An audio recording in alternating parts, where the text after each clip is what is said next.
Welcome, everyone. Oh, God, not the Annabelle eyes. Producer Brian has them on already.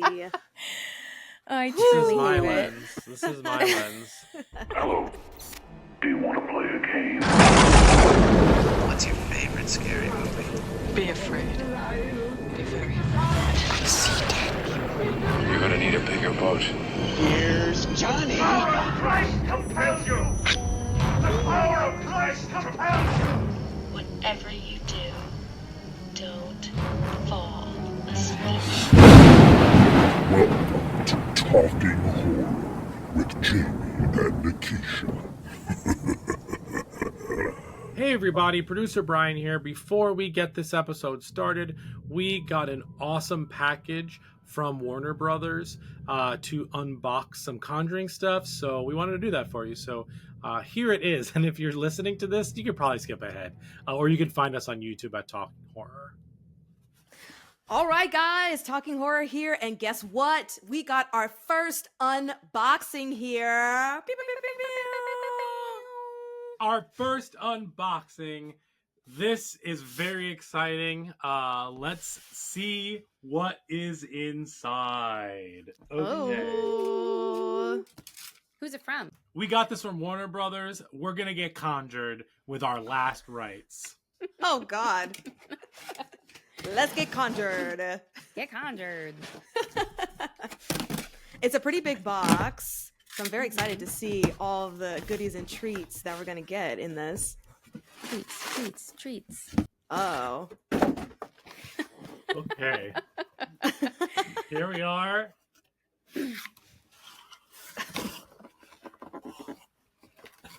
Oh my gosh. Let's see what we got in here. I'm backing away. Like I'm afraid something is gonna pop out of my screen. Truly. So we are a part of the Warren Investigation Unit. There are confidential materials in here. We are now in possession of items carried by the Warrens in cases of suspected demonic activity. Handle with caution. Evil does not wait, and neither should you. Oh, love that. Okay, let's see what we have in here. Okay, we have So much. okay, let's do this one by one. We have our investigation unit field exorcism kit, which includes a St. Michael card, Oh, you need that. St. Michael prayer card, which we got at the screening. Oh, nice. Mm-hmm. Oh, and Conjuring Last Rites, Ed and Lorraine Warren, 1981. Oh, it's a little notebook, couple of notebooks in here. Oh, that's cute. Cool. For all of your exorcism notes. Exactly. Yeah, be like, lips are chapped. Well, it's Always lips check chapped. your lips. Yeah. Right. Lips chapped Don't worry. equals possession. Got it. I got Totally. my chapstick. Oh, I No wonder if there chapstick is here. chapstick in here. It's important, I guess. Oh, that would be amazing. And then in here, let's see what we have.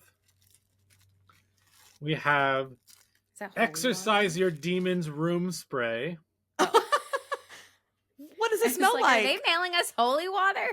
It's a calming scent of Sorrento olive, lemon, and sage. Do not ingest, avoid eyes, external use only. Just for those demons. Okay. Mhm. Yeah, Make you 'em know, smell those demons. Those demons are coming out one end or the other, you know what I'm saying? Absolutely. You gotta do a little spray there. Fun. And then Oh God. a sleeping mask. Oh, that's incredible. Please don't wear that anywhere near me. They're Annabelle eyes. Yeah. They're Annabelle horrifying. eye mask. That is incredible. I hate it. Wow. If you don't Oh, like it, send it on over no. to me. I'll take it. Nikki's just like, I'm ready for my beauty. My beauty rest. Annabelle sleep. And a t-shirt. Ooh. The Conjuring Last Rites, only in the theaters September 5th. Nice. Back. The Warrens, consultants of demonology, witchcraft, The Conjuring. We are at this point. Yes. This is awesome. So cool. Cool. Thanks, Warner Brothers. This was very cool. We saw the movie. It's out in theaters now. Really had a good time. So check it out. And don't forget to do your last rites when you Right. see Yeah. Conjuring. Very important stuff. Everyone go see it. It's a great time. Say goodbye to the Warrens. Oh gosh, go get conjured. Thanks, Warner Brothers. But don't take a nap. Those are so creepy. And now back to our regularly scheduled episode, The Conjuring Last Rites with BriHeartsHorror. Hi, I'm Jamie. And I'm Nikisha, and this is Talking Horror with Jamie, And Nikisha. where we share our love for all things scary and talk horror through the lens of human behavior. Welcome, everyone. Oh, God, not the Annabelle eyes. Producer Brian has them on already. I This is truly my hate it. lens. This is my lens. This is Well, not you're good supposed- podcasting. You're supposed to be sending them to me. If you, I know. I'm supposed to mail them to you. I recognize that. Those are so cool. I saw those earlier on your TikTok. Yes. Well, if you are watching us on the YouTube, you're seeing an extra face with us. That's because we are happy to welcome BriHeartsHorror for our podcast today. Yay, Woo! welcome back. Welcome back. When we welcome talk about back. dolls, we bring her back. Yes. bring her back with all of the dolls. And we are bringing No her knife here. chewing here. Oh God, Oh, not the knives. I can't even think about it. And we brought Bri here because today we are talking about the 2025 supernatural horror film, The Conjuring Last Rites. Is it just me, or does it feel like it's getting heavier? It is. Sometimes these things can be stubborn. Oh! You okay? Yeah, I'm good. Hey,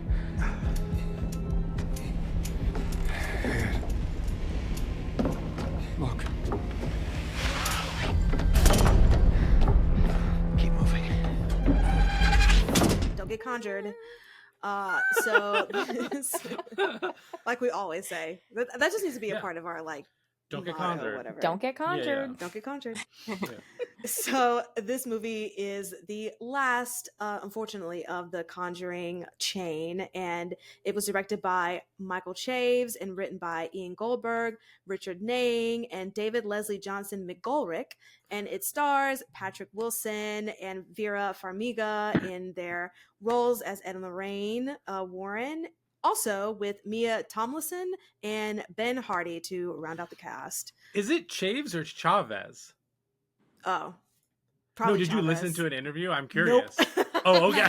I assumed that I knew it was Oh, Chaves. because you usually do. That's why I I asked. do. Right. Yeah. Okay, well, You were very Chavez. confident in it. You so were I just so believed you. confident. I was like, oh my God, my TikTok is wrong. No one said anything. No. I will absolutely take the blame. I am. No, wrong, I was so. I was not doing that to call you out. I just want to put it out there. I love Wow, it. Brian. That was my what a acting piece of shit. skills. I got conjured. Oh yeah, your acting Yes. skills. Yeah. That's how confident I was in it. So I Right. just had to fool you guys, just to remind you that I'm the actor. You were. Oh, don't worry. I have this. I have the Warren investigation exorcism kit here. I'll help you. Thank you. Appreciate it. So, heavy spoilers, obviously, for The Conjuring Last Rites, but I'm sure we are probably going to get into all things within the Conjuring universe. So, just to give you a heads up on that. And also, if you haven't caught up on all things Conjuring, they're all streaming right now on Max. So, go do yourself a favor, watch them all the way through, watch The Last Rites, and then come back and listen to us. So, Jamie, please hit us with all of those trigger warnings. Yes, if you are unfamiliar with the Conjuring chain, people are being haunted by demons and spirits and Ooh. scary things. Yes. So if you don't like that, that is a big trigger warning. A haunted mirror. I do get freaked out by mirrors. The movie Mirrors really did not Really? help. Yes, yeah. Okay. There are some moments in that movie that really disturbed me. So sometimes mirrors kind of freak me out. This was a really nice looking mirror, but obviously it's a bad mirror. Mhm.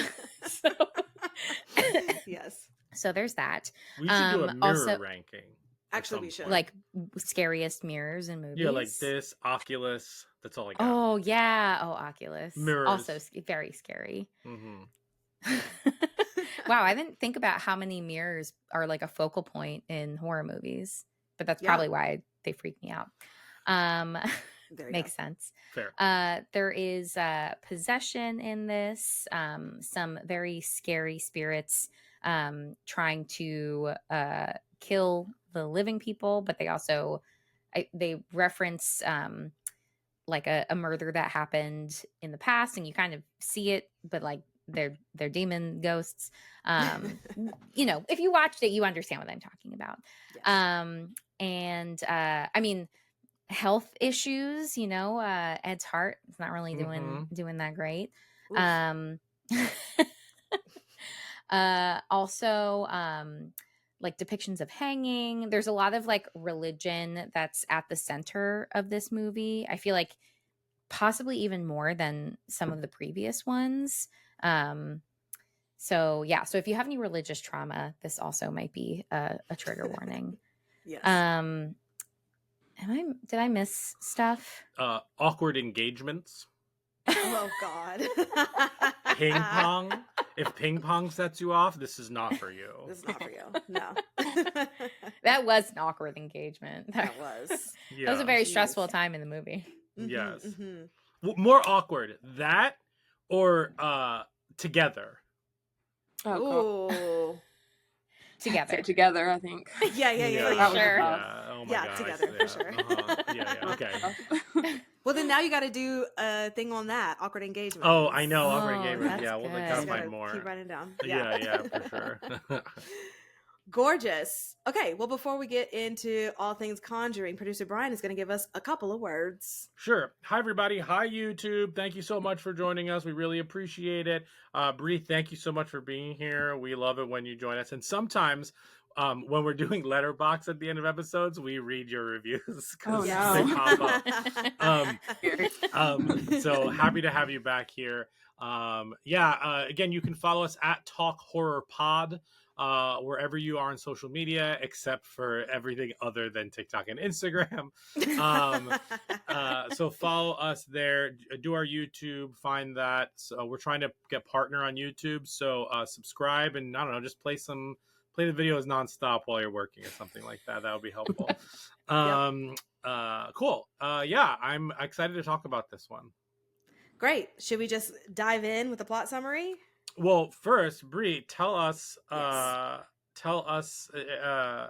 those of you who don't know who you are, a lot of our listeners do because they've heard the Child's Play episode and we're always talking about you. Tell us a little bit more about yourself for the listeners who this is their first time joining us. Yeah. Okay. Hi, I'm Bree. So I started posting on TikTok back in 2021, I want to say, in like the horror talk space. And I just I've always loved horror movies since I was little and just randomly decided one day while I was at work to just post a video, and it ended up taking off and kind of grew an audience and went from there. And over the years, I've kind of just gotten more comfortable with it and tried different video styles and different things like that. And yeah, it's kind of become like a second, like, not a job necessarily, but like a second little, I always call it like a side hustle type of thing, but also just kind of like a hobby where I'm just talking about things that I like. And, sometimes people like to hear me and like to hear what I have to say. I said this in our last episode, but I think it's still true. Bree's content is very good, and she has this uncanny ability to feel like she's talking directly to you and making it very casual, and you feel like you're at the table with your friend who loves horror movies. So I would highly suggest following her. The links are in the description, so you can find Bree there. And it's also great to have Bree here because as a Talking Horror podcast, we love talking about mental health and human behavior, which is our thing. And so it's nice to have Bree here because she is also a mental health specialist. Can you talk a little bit about that, Bree? Yeah. So technically I'm a licensed marriage and family therapist. But as far as my job, I work at a middle school. So I'm a mental health counselor there. So I work with like 11 to 14-year-olds. And just kind of help them get through middle school mainly. So how would have Yes. you helped Alex in weapons? Oh, great question. I mean, I would have definitely called CPS, I think. Yeah. Because, yeah, like, it's crazy. And I know that was probably intentional on the part of Zach Kreger, I guess. But, like, no one seemed to notice this small child going to the grocery store by himself, buying these cans of soup. And it was just very, like, red flags. So, yeah, I would have definitely had to talk to him one-on-one and probably ended up calling CPS, honestly. Yeah. Yeah. Well, you heard are it here, truly folks. right. And you are doing the Lord's work working with that age group because my goodness. I can't even imagine. Never boring, that's for sure. Oh, absolutely. Yeah. Great. Well, let's get into it with a plot summary for The Conjuring. And producer Brian is, or actually, Bree. Are we gonna have her that's do why it? I booked Nope? guests, so I don't have to do this segment. Okay, great. Okay, No. great. What's the plot? Well, then you get to keep time. Okay, deal. Fine. So producer Brian is gonna keep time. It's 2 minutes on the clock, Bree, and you are just gonna give us your best 2-minute plot summary of this movie. Okay, here we go. Ready, set, and Conjuring 4. Okay. I kind of feel like it's two stories wrapped into one. So first we're obviously seeing like the Warrens, and in the beginning we kind of see like some backstory again with them with their first case, and how Judy came into the world. Then we kind of fast forward to 1986 where Judy's now an adult and she's got a serious boyfriend, but also the Warrens are kind of retired, so they're not necessarily doing these investigations anymore, mainly because of Ed's health. At the same time, there's also this family, the Smurl family in Pennsylvania, who is like a massive family of like, I think 8 people. Again, seemed like a normal family, but then they're starting to experience this horrible like haunting in their house when they get this like mirror that's kind of a terrifying mirror before anything even starts, in my opinion. And then the two stories kind of converge because Judy Warren is experiencing some really terrifying things herself, and we see through like a flashback in the beginning that she kind of has the same ability as her mom to kind of speak with spirits and see these things, and so as an adult she's starting to experience some really terrifying things, and that kind of all leads all the Warrens plus Judy's fiance to the Smurl family, where they kind of try to help them out. And it's like some really terrifying stuff happening in their house. Like, honestly, out of all the Conjuring movies, there were some things in this most recent one that were kind of even scarier than the past ones. And so 30 seconds. Yeah, and so I think it's kind of even though the Smurl family is a part of it, it's, to me anyways, it felt more like we were focusing more on the Warrens as a family, and specifically was putting Judy at the forefront of the movie as well too. So I think it's kind of the story of two different families. So cool. Great. And that's the plot. Cool. Great. You have 5 more Awesome. seconds. What'd you say? You have 5 more seconds. Oh, okay. Yeah, it's kind of hard to summarize it. I don't know. I feel like I could either talk for a long time or like do it really quick. Yeah. You did a great job. We fully understand. Yes. It's perfect. All right. Well, as we dive in, let's go to our first segment, which is Trick or Treat. Trick treat. And Bree, I don't think that you've been here for this one, but what we do is right off the top, we let everybody know, was this a treat? We absolutely loved it. Or we're kind of in the middle. We don't know how we feel about it. Or trick, we absolutely hated it. So Bree, trick or treat for The Conjuring Last Rites? I would say I'm probably in the middle, because when I did my review, I kind of described it as being fine, because I think it is. There were things that I liked about it and things that I didn't. So I'm like, Great. Jamie. Yeah, I think I'm somewhere between like treat and like I think very similarly. Like, I thought it was fine. I think in terms of like, yeah, I actually no, we do that in the next segment. So I'm gonna stop talking now. Gorgeous. Producer Brian. Yeah, I think I'm in the treat area, leaning more towards treat because I think the pros outweighed the cons for me. But in this conversation, maybe I'll change my mind. Who knows? Yeah, that's always how it is. We just Also, change I each other's hate minds. the third one, so all this had to do was like was be better than that, and it was. So like that's where the treat comes from because of where my expectations were set. Absolutely fair. I'm gonna be in the just like dead in the center because I feel like it's a fine movie in general. All right, so let's talk about why we feel the way that we feel about this in likes and gripes. And now our likes and gripes. Bree, if you want to go into detail about why you think that this was just a fine movie, and if you can also just talk about your relationship with the Conjuring universe in general, that'd be great. Yeah. So the Conjuring universe, I just did like a full timeline watch/rewatch, and I think at the end of it I kind of realized, like, for the most part, like, these movies, this universe is okay, but I'm just in general not like a supernatural paranormal horror kind of person in general. Like, I don't gravitate towards that very often. But I definitely think out of the entire universe, the Conjuring movies are my favorite ones compared to like the Annabelle movies and the Nun movies. Like, I would definitely be more likely to rewatch the Conjuring movies. So with this going chronologically through the timeline, like, did you enjoy that watch? Would you suggest people do it that way? Or would you say like first time watches should be release order, and then like how was that experience for you? I'm very curious. I would say, because the only ones I'd only not seen the Nun, 2, Annabelle Creation, and Annabelle. So I felt like I could get by doing a timeline watch, but I would say if you haven't seen any of them, definitely release order. But doing it this way, like, it really wasn't a huge issue, especially when I got to the Conjuring movies, because I'd already seen them. It was just like a rewatch. But yeah. Sure. But it was definitely an interesting experience not having seen the first 2 Annabelle movies, going into those in chronological order.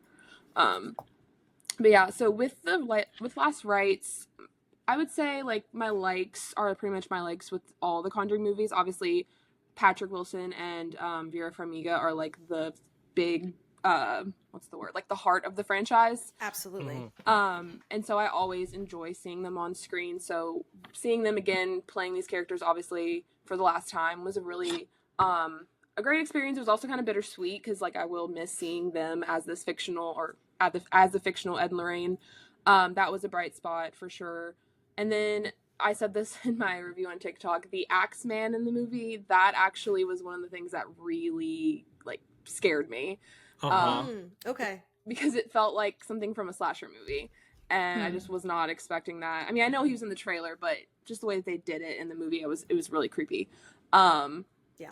And then some of the things that I felt like, I guess, gripes, to me, it felt like, I thought, based on the trailer, that we were going to focus more on the Smurl family and what was going on with them, but instead, the movie kind of felt more like it was focused more on the Warrens, which I understand, because obviously it's the last movie with them, but I guess I wasn't expecting for the Smurl family haunting to be more of kind of like a side plot or like a afterthought almost.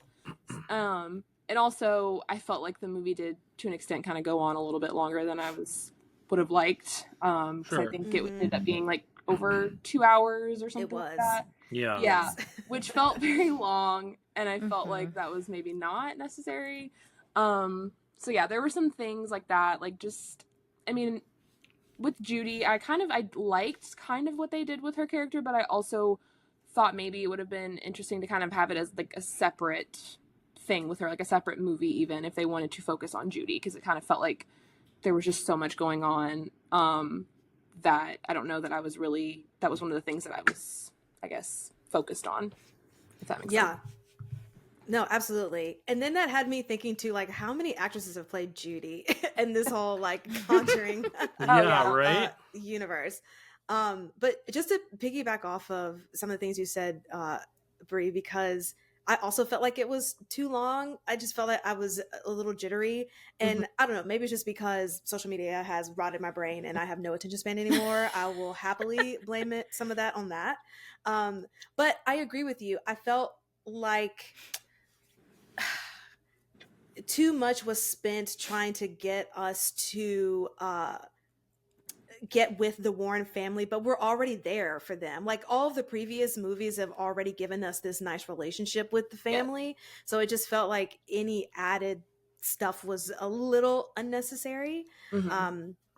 Yeah, what are you gonna say, Brian? Well, my problem with the movie is that you're setting up all this Judy stuff with like this demon that was after her from the mirror, and then the demon finally found her and is back, and like with the hand over her shoulder, and she's being tortured by the specific demon, and then the movie doesn't explain the demon at all.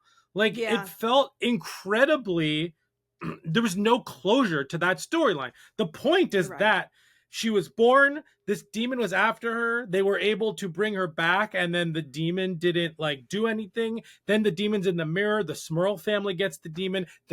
She is like drawn to this demon because the demon didn't take her out and now has to take her out. And then we only get to know the 3 like ghosts from that house that the demon is controlling. And then we get to the movie sets up that they're going to do an exorcism on their own daughter. And then that doesn't happen. And they don't do it. Yes. And then they're at the mirror and they're like, with the power of family, we can defeat you. And I'm like, but who are you defeating? Like who? Like explain. We got to know in the first one, we got to know that demon. In the second one, we got to know Valak even before the other stuff. And then even in the third one, like they talk. In this one, it's just kind of like family, like Vin Diesel. Like I'm just like it's just like really like I live my life one exorcism at a time. Yeah, exactly. So like if you're gonna build all this stuff up over 2 hours, like at least put one line and they were like, oh yes, of course. Why didn't I see this? This was Doodle Bop, the most awful demon who eats babies. And you were the baby that Doodle Bop never got. Like you must be the Harry Potter of like Doodle Bops, and like we're coming back for you. Like I just needed one scene on the porch. Was like, oh my gosh, of course it's Doodle Bop. And so I guess you're absolutely right, Brian. And so I guess it's like 2 movies smushed into one, and you need to either focus solely on the family and the demon, or make it like all the other Conjuring movies where it's about the haunted house and that specific family who is being haunted. Even if it's not, you have to tie both of these things together because that's the point. The point is that you thematically bring these 2 things together. And you explain that, I didn't remember what I say, Doodle Bop?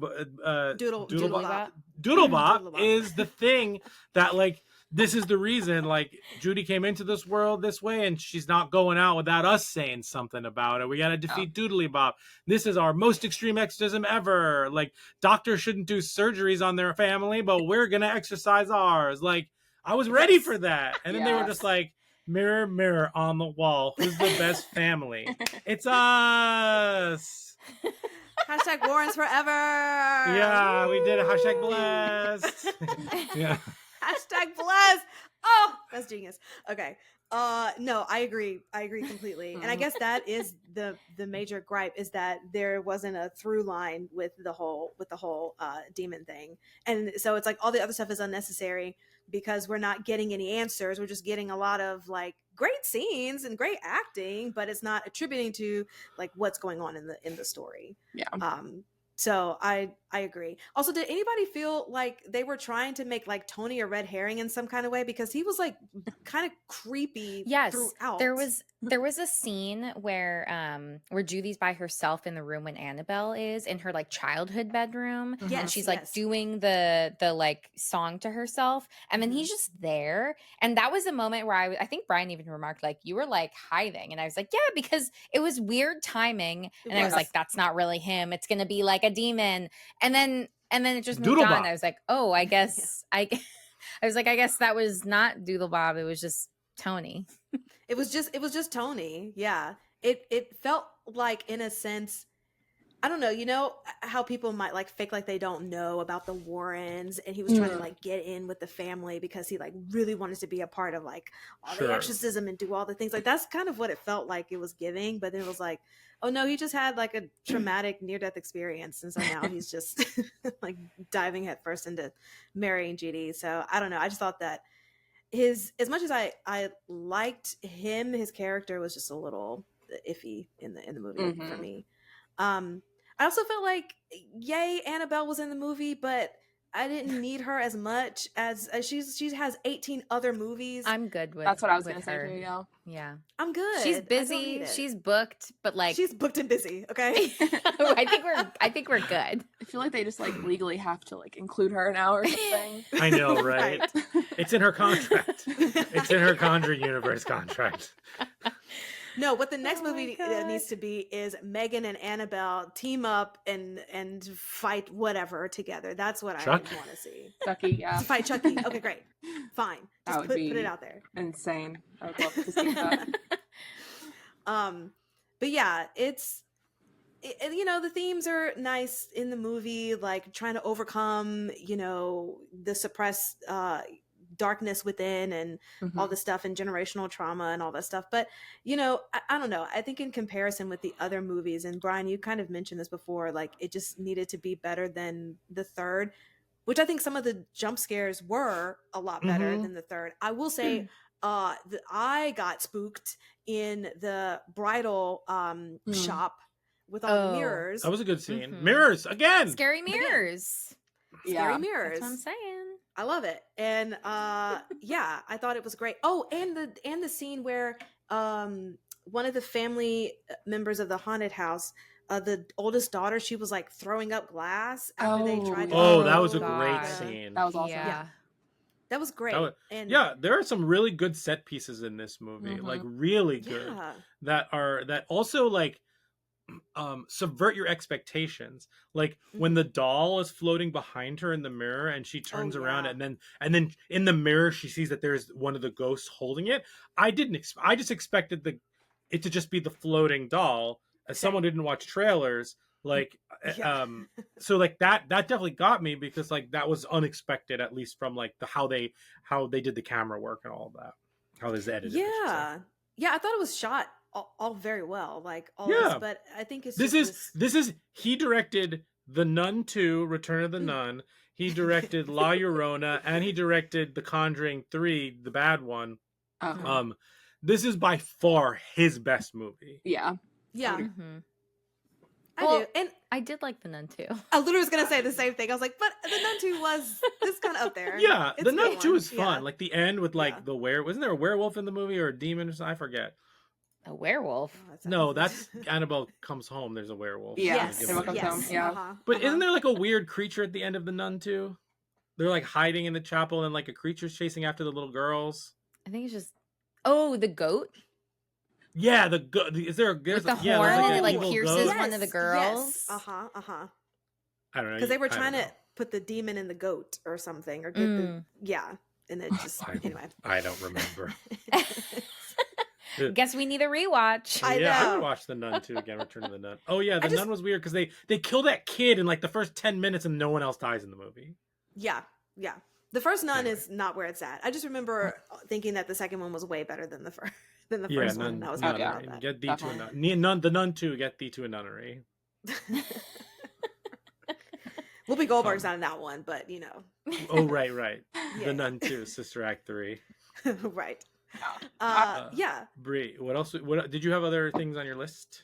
I was just gonna say, I think I've been like kind of reflecting on it since I saw it last week, and I feel like too, like, because the second Conjuring movie is my favorite one of all the Conjuring movies in just the whole universe. And I feel like the first two, specifically the first two Conjuring movies, like the strength of those movies, and I kind of talked about this too also in my TikTok review, or review on TikTok, but I feel like the strength of those movies is they feel grounded in one main story, and also we spend so much more time with those families being affected by the haunting, so we kind of get to see them as like a family more so before the Warrens even get involved, whereas this one, like I said already, like, and we've all kind of said, like, there's just so much separation from the Smurl family and the Warren family, and I feel like we barely know the Smurl family. We just kind of get told, like, oh, this has been going on for months. Like, obviously we do see some instances of them being haunted, but it's just not the same as the first two Conjuring movies, in my opinion. Sure. Like, it doesn't feel the same. I loved the Smurl family, and they were on track to being one of my favorite Conjuring families until like the grandma was like, I fell down the stairs, like, well, I guess we'll go to a hotel, you know, like, but But yeah, I agree with you. I understand what you're saying there. Yeah. Any other thoughts, Bree, on this for your likes and gripes?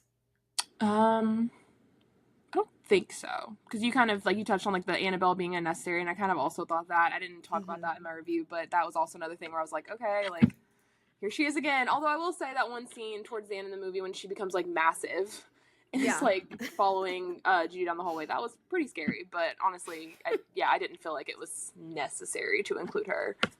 For sure. Yeah, like I know I get it, but like also like use some of the new cool scary things that you've done in this movie. Like leave her just for the room where like they're walking around and you're like, oh, I know Annabelle's in the back corner. Yeah. Right. Exactly. Yeah. No need for her to have like as much screen time as she did. Yeah, because like the second one has the Crooked Man. Oh yeah. Like not use the Crooked Man, but like maybe some other like folk thing or something else in that place to like, I don't know, that's equally scary but surprising. Yeah. And it's the last one, so I guess they just felt like they had to kind of bring in different things from the different movies as kind of a thing for the fans, but it's like, no, you've already have so many Annabelle movies. But what I did appreciate, if you noticed at Judy's wedding, some of the other families from the other movies. I thought that was like and James Wan. Yeah. Oh yeah. Notice. And Annabelle. Hilarious. Annabelle, her giant Annabelle was sitting in the rafters. I don't know if you saw Got it. Oh, okay. No, that's good. No. No. No, the cameos I thought were why didn't really they invite cute. her? Yeah. It was very cute. Yeah.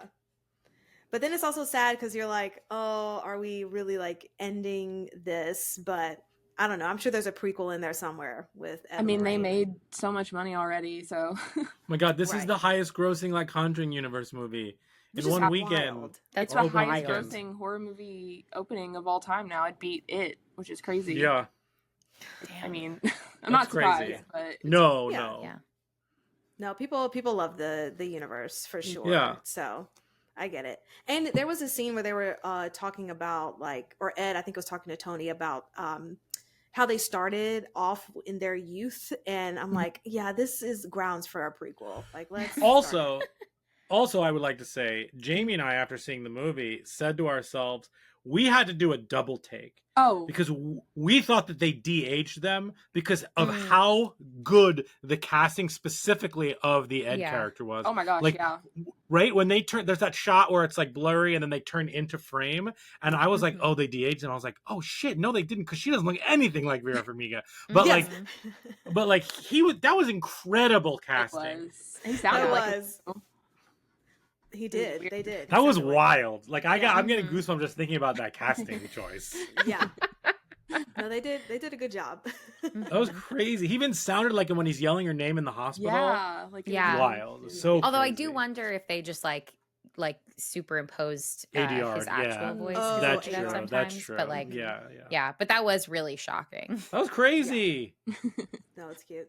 One of my likes for this was that they didn't de-age. Like, good. Oh, like, yeah. Who cares? I know it's them. Spend the money on the demons, not on de-aging. Yes. Yeah. Agreed. Yeah.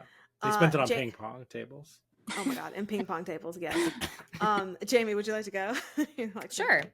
I feel like we've kind of talked about some of my biggest gripes. I think, like it just, for a series that does focus on families, especially the families who are being like tormented, it really felt like the focus shifting on the Warren family more was unusual to me. Like it really felt like the Smurls were like the B or even C plot. And I was like, okay, well, like what's the point of this then, outside of like, well, we gotta wrap up the Warren story. But it's like, yeah, but the only reason that they're here is because of the families. So like, it just feels like a weird shift in like plot.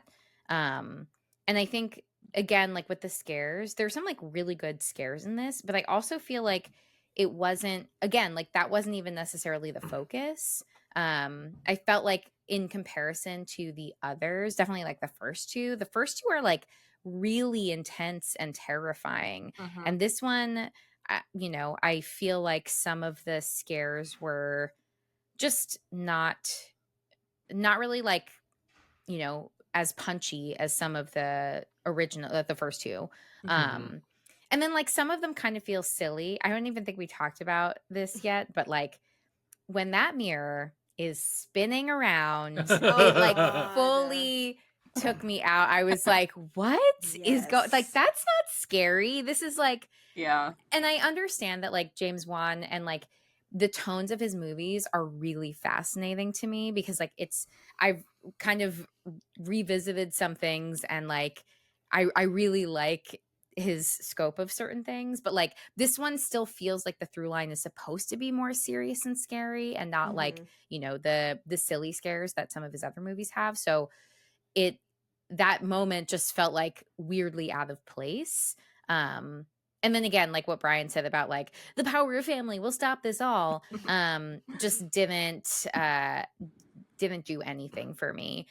Even seeing like their like scary versions in the mirror felt like unnecessary.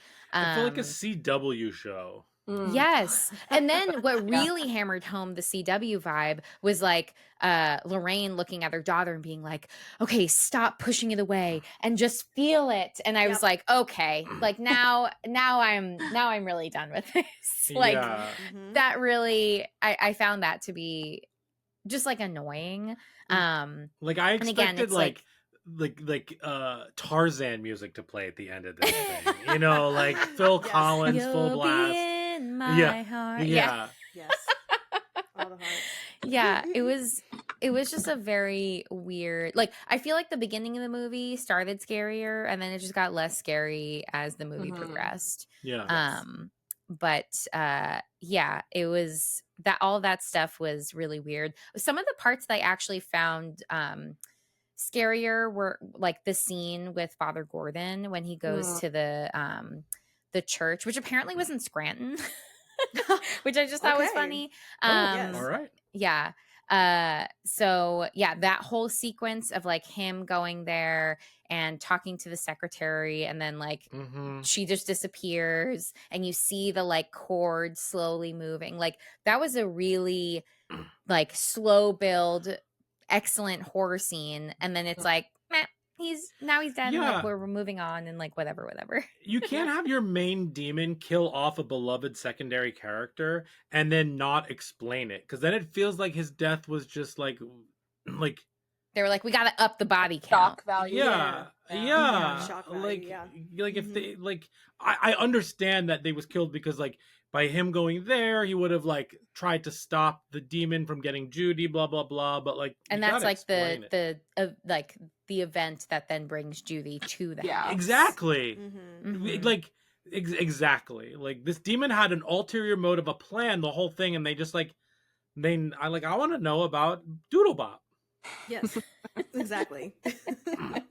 At this point, the way that this movie went, like I do believe that Doodle Bop is the name of this team.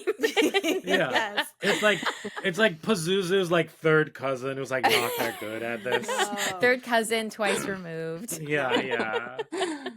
Wow. And then there was something else. Oh, one thing that I did find very funny. So, for those that don't know, Brian and I live in Philadelphia, which is located in the state of Pennsylvania. We saw this movie in the suburbs of Philadelphia, and this movie shits on Pennsylvania throughout the whole thing. And the experience of like watching this movie in the theater was so funny because everyone laughed anytime there was a dig to PA. It was like, what are they doing in Pennsylvania? And like the whole theater erupted and laughed. It was really funny the whole time. That's amazing. So that was a big plus for that experience.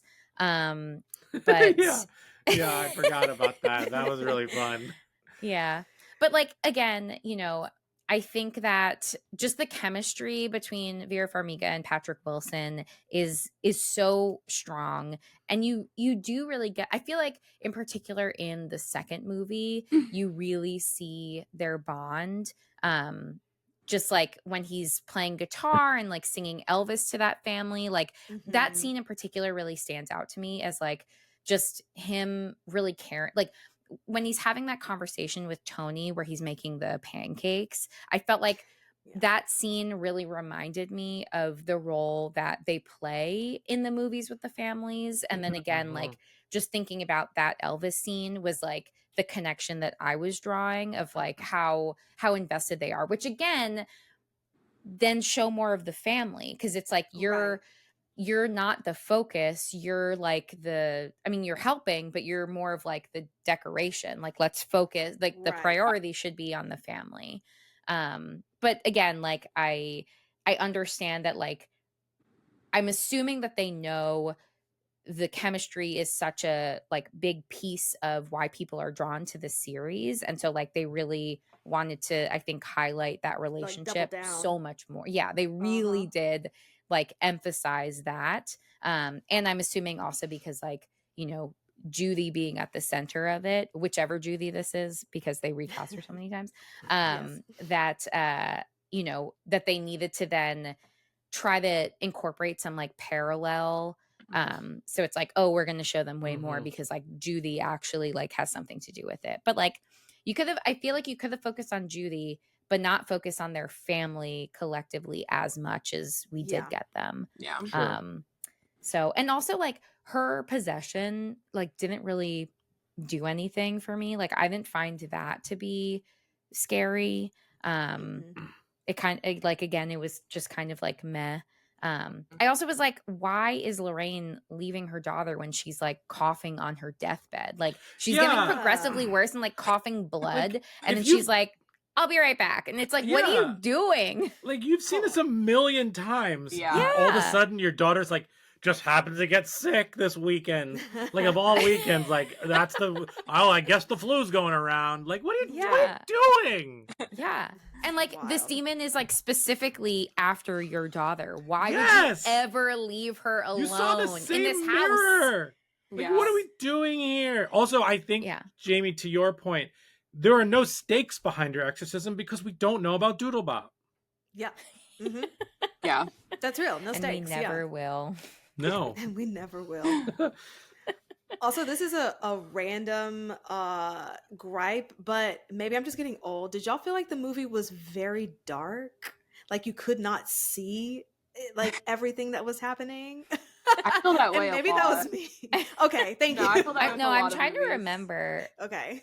I never had that probably. thought. Yeah. I guess, I think I've just like normalized how dark movies are now because they're all dark. Or like at home, it's like, let me turn up the brightness. Oh yeah. Like those last couple of like Game of Thrones episodes, I was like this has to be 100% like all the way up. 100% brightness, and I need the captions on because what are you saying? Captions on, brightness on, and I needed them rewritten, but that's a whole nother story.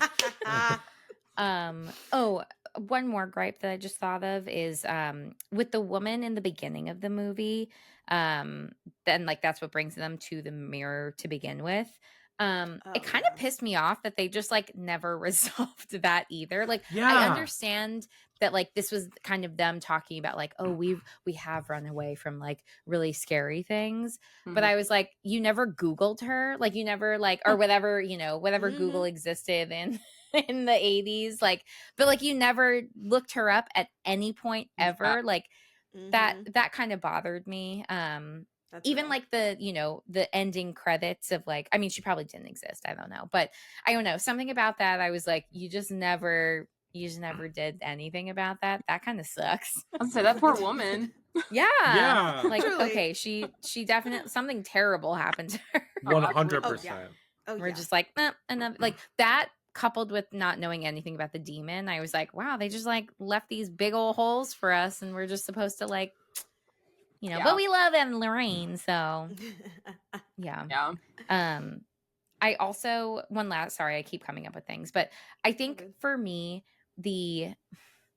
the role that the church plays in this feels very heavy-handed compared to the other ones, where it kind of feels like this like we love Catholicism, like the Catholic Church has invested money in this series to like give them like a positive like film a confirmation rebrand. Yeah, totally. So I don't know, there's something about that like feels weird, but like I don't actually know if there's any other connection to that, but like, and I understand that again in all of these movies they're like, well, we need the church to approve this before we can do like an official exorcism, but yeah, there just seemed to be like so much more emphasis on it than some of the past movies. So I was like, oh, why are we really like leaning into this particular theme so much more? But I think those were all of my thoughts. Yeah. No, that's a great point, because like some of the other families, I think the majority of the other families in the other movies were not like in the church at all. Yeah. We're still like helped and stuff. So it's like, well, what's the point of making it this so much about like, and they all go to church and all the stuff, you know? Yeah. Great. Okay. Producer Brian, your thoughts. Oh, sure. We said most of them. I did enjoy both of the stories in this. I just wish they had been tied together a little bit better. As I mentioned, I like the Smurls. I mentioned this. I love that they did not de-age them. I think that's a big like. I like that this felt more like the second one. That's more of a comment on how much I don't like the third one. I thought this was genuinely funny.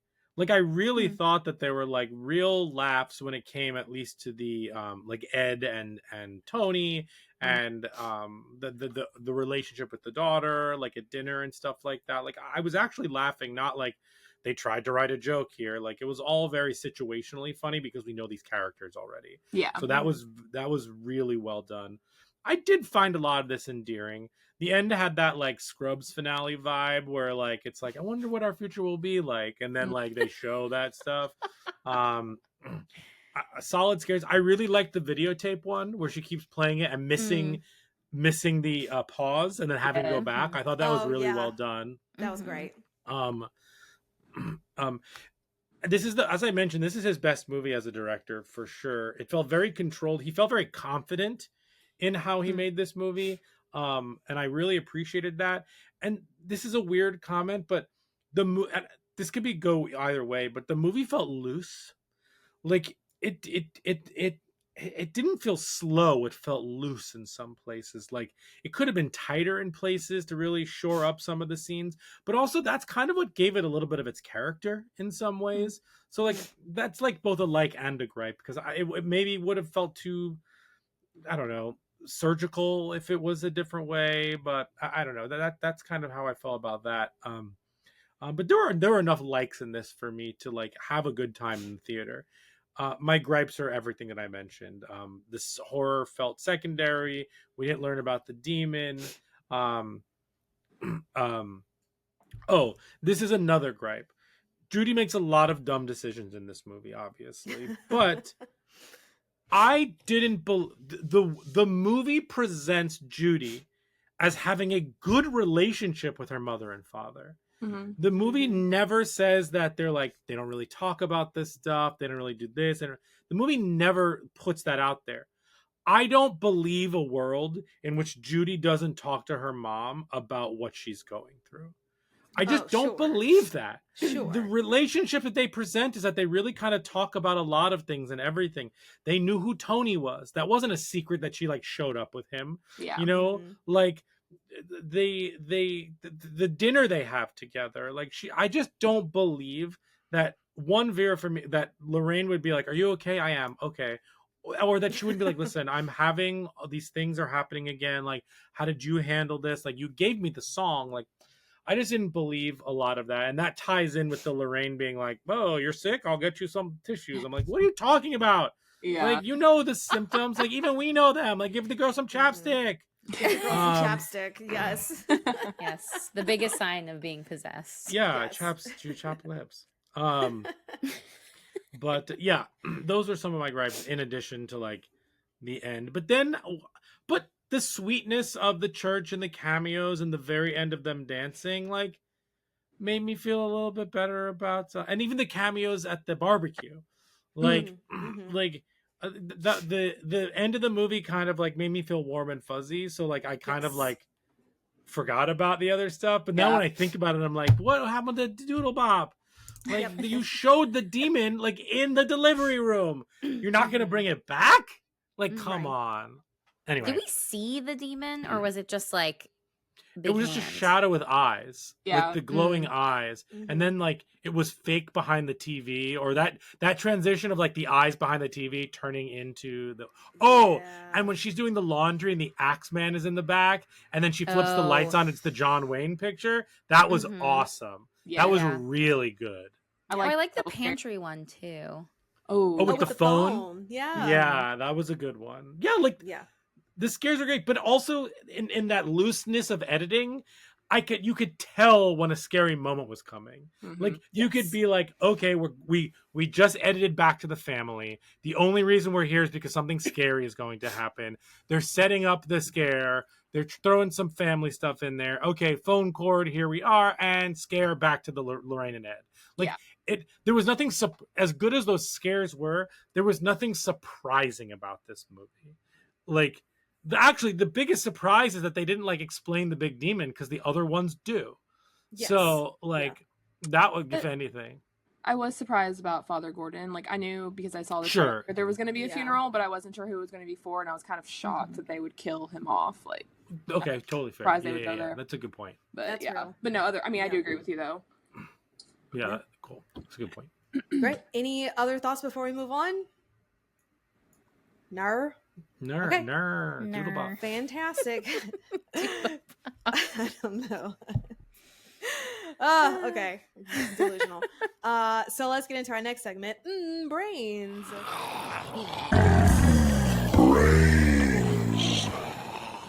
Tasty. Tasty. Okay, so my first question, and Bree, feel free to hop in with your thoughts on this too.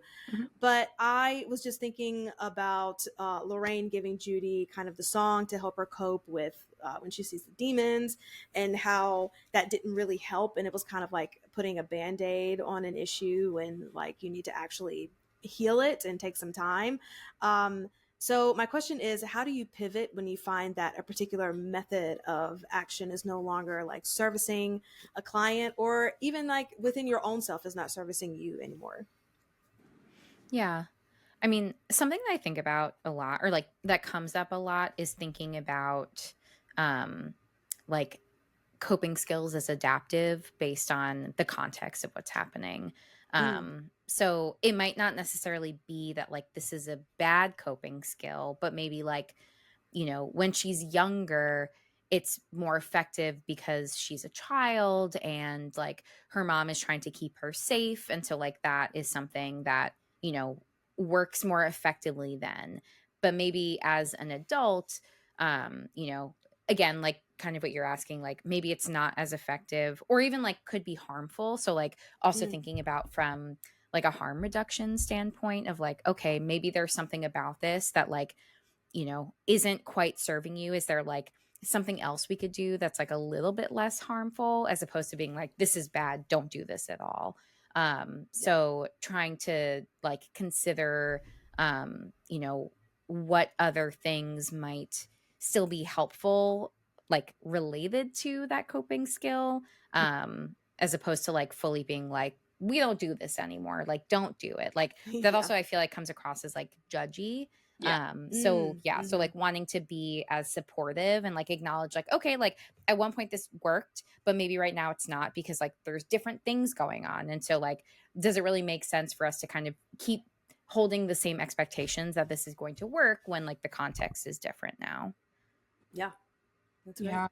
I was kind of thinking about it in terms of like, or kind of comparing it to sometimes like if you are taking a medication after so long, like the effects will kind of wear off. And I think like with coping skills, sometimes coping skills will work for a period of time, but then like, you know, it may not work forever. And so, yeah, you need to kind of figure out like pivot.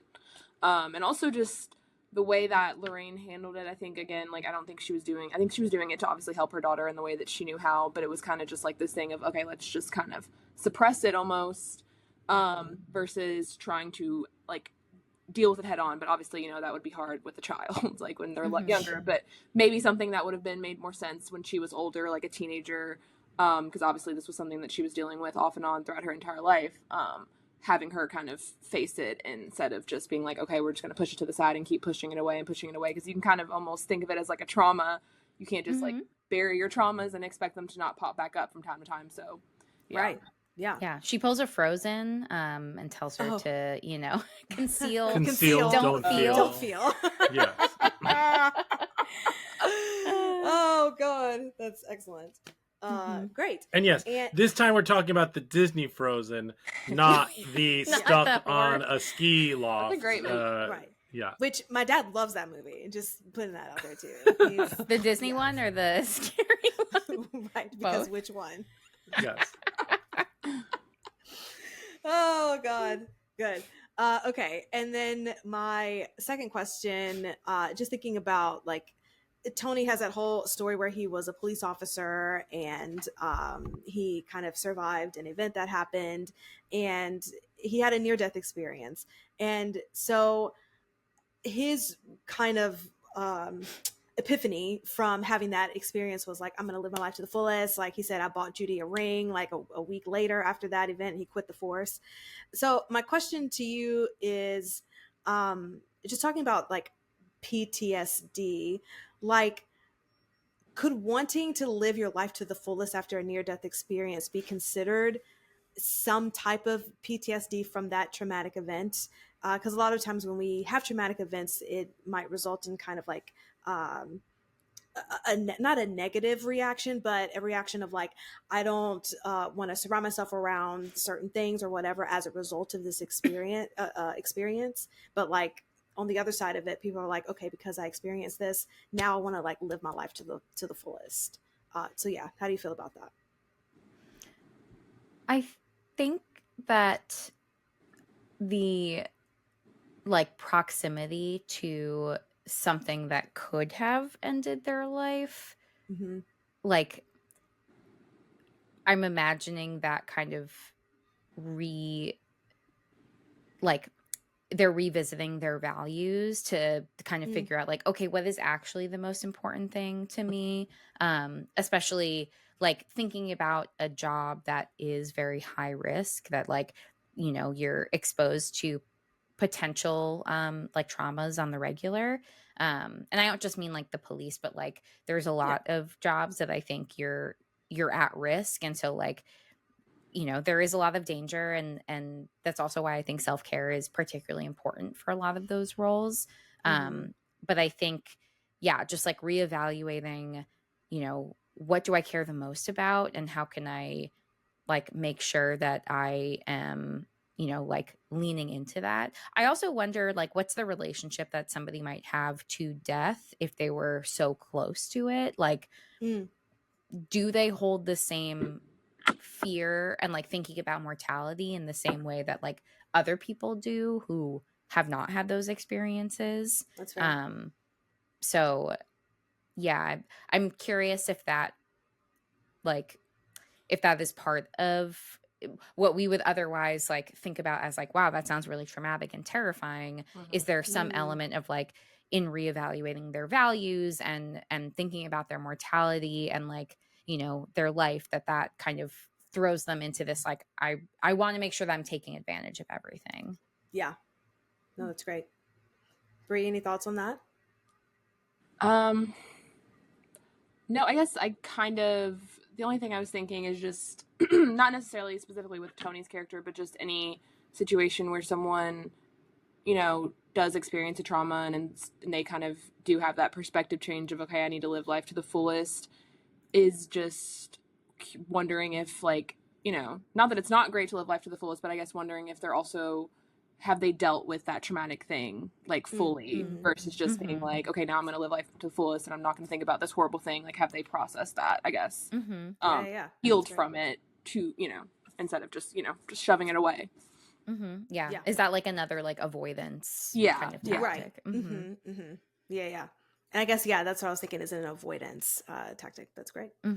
Great. That's all that I have for that. Should we rotten tomato in this? Yes. Jamie's like, yes, I guess. I think. Yeah? Sure. Okay, Perhaps. great. Oh, you're muted. Oh, you're muted. Oh. Producer Brian, please. Sorry, rude. Yes, we're going to Rotten Tomato on this. It's the Rotten Tomatoes game. What do you think this has on Rotten Tomatoes? Again, we're doing the tomato meter, which is the critic score, and then I'll let you know what the popcorn meter, the audience score is. Bree, why don't you go first? Okay. I did see it last week, but I haven't seen it in a couple days, so I don't know if it's changed. But I feel like when I saw it last week, it was like rotten. So I'm gonna say, I don't think it was like super rotten. I feel like it was mid. So I'm gonna say like 56. Okay. Jamie? Yeah, I was thinking like 60. Is that not considered rotten? I guess I don't even fully know, 60% and higher is not rotten. Yeah. Okay. 59. All right, Nikisha? I'm going to say it's fresher than that. I'm going to say 66. Okay. Well, first, the popcorn meter score is 79%. Oh, geez. Wow. But the tomato meter is 57%. Okay. So Price is Right rules, Brie would win that one. Nice. All right. And there is no there's no consensus yet because it just came out, I guess. Okay. Which is surprised. disappointing. Yeah, me too, because usually they just fucking AI that shit. Yeah. That's real. No, nothing there. Okay, cool. More importantly, what do we think the people thought of this movie? Letterboxd. As a reminder, Letterboxd is 0.0 to 5.0 decimal points. We'll go opposite way. Nikisha, what do you think? 3.6. Okay. Jamie? 3.1. And Brie? I was gonna say 3.1, so I'll say 3.2. It's a 3.0. Almost say that's true. Yeah, I saw your brain going, do I go up one or down one? Or down, yeah. Yeah. All right. Let's read some of the 3 most popular reviews on this site that we like to call Letterboxd. And number 3, with the power of friendship ending. That is number 3. Oh, number 2, the power of family is so strong. I thought Vin Diesel is gonna pop out of that spinning mirror. Yep. Yep. Yep. What'd you say? I live my life one exorcism at a time. That's the name of the episode. And the number 1 most liked review of this is, at this point, Annabelle should be paying rent.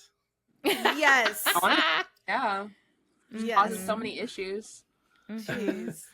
And then, as we do, we read friends of the shows. And so Bree's on here. Not gonna lie, the cameos were a cute touch. Yeah. I couldn't think of anything funny to say, so. No, but they're a cute touch. Oh, wait, this one. There's some other fun ones. Michael Chavez, you'll never be that bitch. Oh, I did one for this. What did you say? I said, if I've learned anything from the Conjuring movies, it's that you should never buy a house if you're in a liquidity crunch, because all of these people can't move. They're like, oh my God, I can't afford to. That's really Yes. Why would you end up, why would you be, what is that term? Like house poor, which I don't really like that term. But yeah, when you like spend all of your money and then you're like, okay, guess I like don't have any money left. Yeah, Right. that's like a weird trope I see sometimes where it's like, we can't move, like all our money is tied up in this house, and it's always when it's like a situation where like their house is being haunted, and it's like, Yes. wow, Yeah. like the demon knows that you can't leave. Yeah. The They're demon vetting is out. targeting people who can't afford their homes. Yes. So don't pay a house. 100%. I saw Presents. I know how that works. Jesus. And then Jamie also wrote, with all that talk about family, it made sense that Tony had his Fast and Furious moment. Again, Fast and Furious. Also, there's nothing like but seeing with the car. Oh yeah! Oh yeah, of course. Okay. Because I was like, where is he going? And then he like turns the car around. Yeah, and I was like, he like, what is happening? He like hit the NOS button, and he was. And why was it that far away from the house? Like, He didn't park that far away. Like, we saw where he parked. It wasn't that far away. Especially if they were like, we're bringing this like heavy ass mirror to your car. I'm sorry. Why did you park down the block? Exactly. Yeah. Also, like, no way that they were gonna make it back to Connecticut with that mirror, their haunted mirror in that car. There's no from Pennsylvania. No way in hell.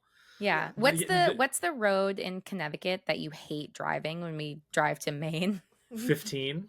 And it's like very small and like and there are like no exits and like it's beautiful, but it's just like whatever. Connecticut's a stupid state. You heard it here first. folks. It's just space between New York and Massachusetts. Damn. Tell us how you really feel. They have a nice aquarium and good pizza, but that's it. Yes, great.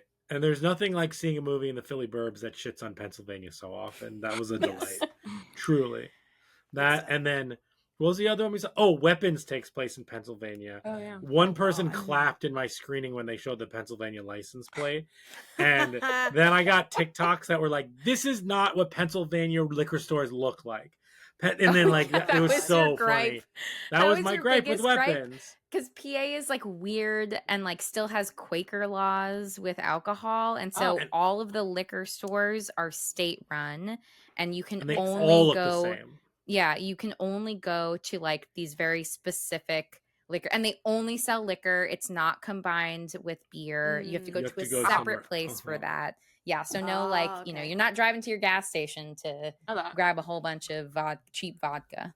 Right. And they get bitch slapped by Jundai and Raphael. Oh God. Oh, yeah. Great scene. Great scene. All right, cool. Should we do the 4 S's? Yes. Yes. Skull, scare, shakes, and suggestions. The Talking Horror's 4 S's. The 4 S's are skulls, scare, shakes, and suggestions. Skulls is how well this movie handled mental health and human behavior, 1 through 10. Scares is how scary was it. And then shakes is like, how much will you remember this? Is it one and done? Does it stick with you? Can you shake it off? And then we'll do our suggestions after that. Jamie, why don't you go first? Sure. For Skulls, I was going to give it a 7, but I think I'm going to give it a 6 just because, again, like, why are you leaving your daughter when she's suddenly fallen ill? Why does she have to go to this house by herself?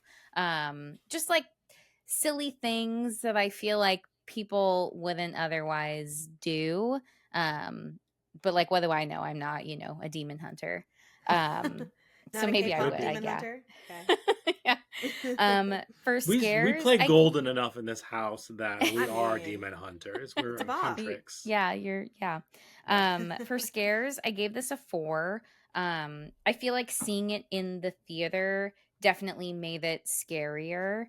And again, yeah, like the first half, some of those scares really got me. Like I definitely was like sitting as far back as I could in my seat and like kind of covering one eye to, you know, hide.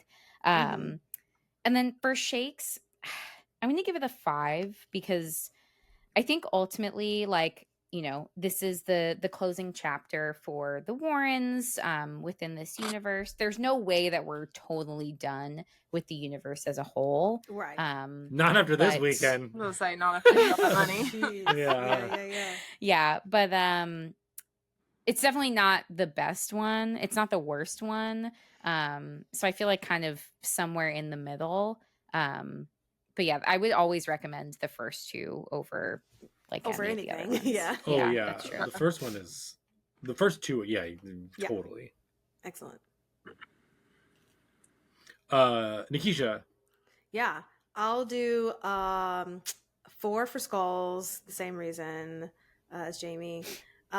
Scares, I'll give it a 2 because the only one was that like mirror one that really got me in the bridal shop. And then right at a 5 for shakes for me because it's fine. But it's definitely not the worst. Agree. For Skulls, I would say like a a 4. Kind of the same reasons I've already kind of been discussed. And then for scares, because like these movies, they kind of usually have like 1 or 2 big scares, and this one, I don't know, I would say probably like a 4 as well, I guess, because there were some that were effective, but a lot of it was just like I kind of like predicted before it happened. Sure. And then shakes, I would say probably like a 4 as well. I mean, I think out of all the Conjuring movies, this one, I mean, at some point down the line, I'll probably rewatch when I do like a big franchise rewatch, but it's not the one that I'm gonna like gravitate to. So sure. Yeah, I gave it a 5 for skulls, a 4 for scares. One of them really made me jump, so I pumped that one up. I don't remember which one it was. And then the one where the camera pans and like they're in the chair at the end of the bed or something like that. That was the one that got me. Yeah, we didn't even talk about when the father is like levitated and like like doing all the contortions and stuff. Yeah, that was a good one. That was a good one. And then you see the spirit in the mirror like crawling on top of him. Oh yeah, that was very cool. And also we didn't talk about this. I really liked the dinner scene, or the scene where the daughter calls out the dad, being like, "Do you believe me? Or is this because this isn't happening to you?" You like whatever her line was there. I was like very into the way that scene was. I thought the Smurl writing was very good. And then shakes, I gave it a 6. Really, what it is that it's because it's a part of this franchise that I enjoy the first 2 of. Like I will still remind, and because it actually capped it off and ended it, like I'll remember this one for sure. Fair. Suggestions. I'll start.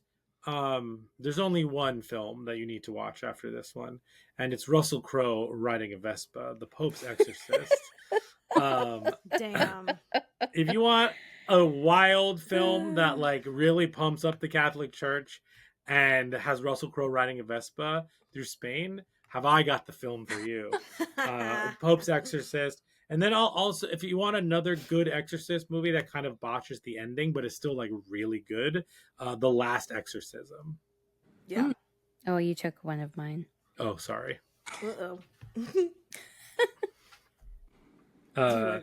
You want to go next, Jamie? Yeah. Oh, sure. The Last Exorcism. Nobody said that yet. If you want a better scary movie that has scary mirrors, Oculus. And then I also would suggest The Exorcism of Emily Rose, just as like another kind of like explore, like an outsider perspective of exploring whatever supernatural things are happening. Cool. Yeah. Nikisha? Yeah, I said Oculus too, but then, like family fun trauma, Hereditary. Keep it all in the family. Oh boy. And Brie?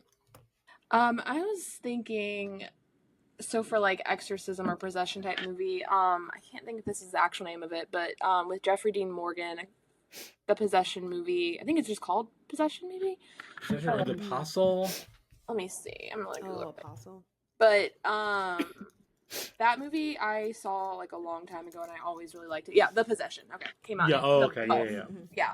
That one where his daughter ends up getting possessed. I liked with it. the Dybbuk box. Yes, I think so. It's been a long time since I've seen it, but I remember liking it. And then this isn't really like possession related, but just thinking of like religious horror and like the Catholic Church and all that. Alice, Sweet Alice is always one that I just like to recommend in general. It's more of like a slasher movie, but it does deal with the Catholic Church and this idea of like the nuclear family and how, all that. So it came out in like the 70s, but I always recommend that one just in general because I think it's super underrated. So yeah. Cool. Nice. All right. Well, that wraps up our episode of The Conjuring Last Rites. You can follow us on Instagram and TikTok at Talk Horror Pod. And producer Brian, where can they listen to us? You can listen to us wherever you get podcasts. So YouTube, hi YouTube. Just play us in the background while you're doing some other stuff to give us those hours. You know what I'm saying? Then, thank you. Of course, we're on Spotify and Apple Podcasts. Rate and review us there. 5 stars, please. And thank you. And then, Bree, where can they find you? Again, it's in the description, but let the listeners know. Let them know. So I'm on TikTok, BriHeartsHorror, and then I'm also on Instagram as well. I'm trying to get better at posting more on Instagram. I'm just really bad at it, but I post like usually a couple times a day on TikTok. So. Nice. Great. All right. Well, thank you so much for being with us. And you guys, check out The Conjuring if you have not seen it. I mean, thanks for listening to us if you haven't watched it. Yes. But as always, don't get conjured. And Brian, Justice for Doodle Bop. Justice for Doodle Bop. Evil dies tonight. Justice for Doodle Bop. Thanks, guys. Bye. Bye.